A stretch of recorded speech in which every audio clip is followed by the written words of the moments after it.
त डायरेक्टर ज़ियाउद्दीन ऐं सेक्रेटरी अरशद खान जे ख़िलाफ़ बि FIR दाख़िल कई वई आहे।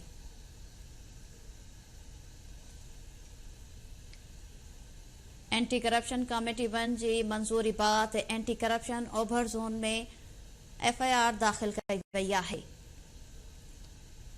कराची खां ख़बर अवां ताईं पहुचायूं पिया। मली डेवलपमेंट अथॉरिटी जे सवें सरकारी प्लाटनि जी गैर कानूनी अलाटमेंट थी आहे।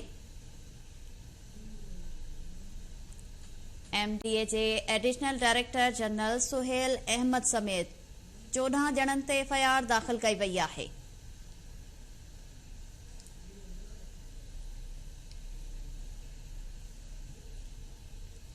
एंटी करप्शन अख़्तियारनि जो चवणु आहे त प्लाटनि जे कुणनि में फ्रॉड कयो वियो आहे। वधीक तफ़सील मालूम कंदासीं। लाइन ते मौजूद आहे सगीर चांडियो। जी सगीर, छा तफ़सील आहिनि? मले डेवलपमेंट अथॉरिटी जे सवें सरकारी प्लाटनि जी गैर कानूनी तौर ते अलाटमेंट कई वई आहे। इन सिलसिले में एंटी करप्शन कमेटी 1 जो कुछ ॾींहं पहिरीं इजलास थियो हो, जिनकी सदारत चीफ सेक्रेटरी सिंध कई हुई। एंटी करप्शन 1 में जेको आहे उहो इहो मंज़ूरी ॾिनी वई, जंहिंखां पोइ हाणे अॼु जेको आहे मली डेवलपमेंट अथॉरिटी जे कामरनि जे ख़िलाफ़ FIR दाख़िल कई वई आहे।